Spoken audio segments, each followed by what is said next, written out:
Assalamualaikum warahmatullahi wabarakatuh. Hai teman-teman semua, perkenalkan nama saya Emilia Mega Firoza, NPM E1I017064. Saya di sini dari Universitas Bengkulu, Prodi Ilmu Kelautan. Wilayah pesisir adalah daerah peralihan antara ekosistem darat dan laut yang dipengaruhi oleh perubahan di darat dan di laut. Wilayah pesisir mempunyai karakteristik yang khusus sebagai akibat interaksi antara proses-proses yang terjadi di daratan dan di lautan.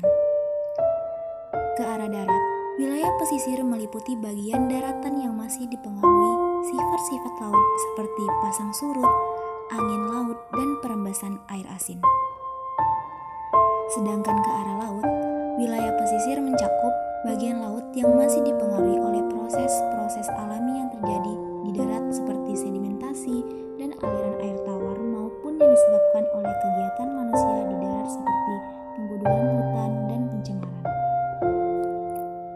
Adapun permasalahan wilayah pesisir di daerah saya adalah terdapat tumpukan sampah terkhusus di sepanjang pantai Kuala Kota Bengkulu. Bagi sebagian dari kita yang hidup di Indonesia, permasalahan sampah juga dapat dijumpai di sekitar lingkungan kita. Sampah plastik dengan mudah dapat dijumpai di lautan, di pesisir pantai hingga di sungai. Pantai tidak pernah sepi dari sampah plastik, mulai dari kantong plastik, botol minum, dan yang lainnya. Di sepanjang pantai Kuala dipenuhi sampah plastik dari berbagai jenis, mulai dari item-item utuh seperti sikat gigi, botol, potong-potongan plastik kecil, dan berbagai jenis kayu. Adapun solusi untuk menanggulangi permasalahan tersebut, yang pertama, menghimbau masyarakat untuk mengumpulkan sampah yang ada di pantai. Selanjutnya, meletakkan tempat sampah di sekitar tempat orang yang berjualan. Yang terakhir, melakukan upaya redesain produk berbahan plastik menjadi produk yang bernilai dan berkelanjutan akan menjadi suatu solusi agar bahan tersebut dapat diperbarui dan didaur ulang. Demikian pula upaya ini merupakan bagian dari pencegahan, yaitu membantu mengurangi volume sampah. Untuk tercapainya pembangunan wilayah pesisir secara berkelanjutan, ada 3 dimensi. Yang pertama, sektoral, yang kedua, bidang ilmu, yang ketiga, keterkaitan ekologi, di mana keterpaduan secara sektoral berarti bahwa perlu adanya koordinasi tugas, wewenang, dan tanggung jawab antar sektor atau instansi pemerintah. Selanjutnya, keterpaduan dari sudut pandang keilmuan masyarakat bahwa dalam pengelolaan wilayah pesisir hendaknya dilaksanakan atas dasar pendekatan interdisiplin ilmu yang melibatkan bidang ilmu ekonomi, ekologi, teknik, sosiologi, hukum, dan lainnya yang relevan. Mengingat bahwa suatu pengelolaan terdiri dari 3 tahap utama, perencanaan, implementasi, monitoring, dan evaluasi, maka keterpaduan tersebut perlu diterapkan sejak tahap perencanaan sampai evaluasi.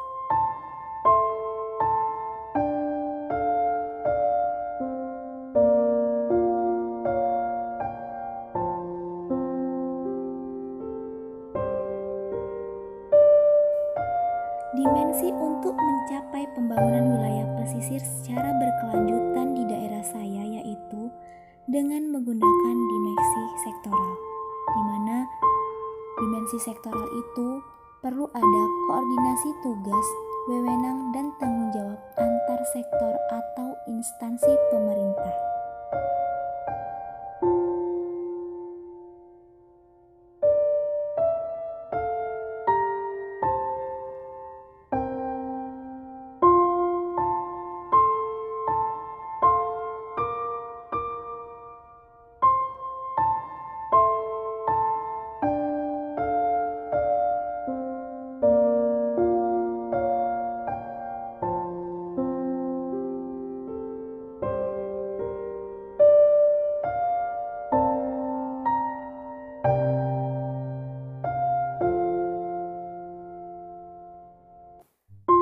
Mungkin itu saja video singkat dari saya. Akhir kata, wassalamualaikum warahmatullahi wabarakatuh. Jales Veva, Jayamahi.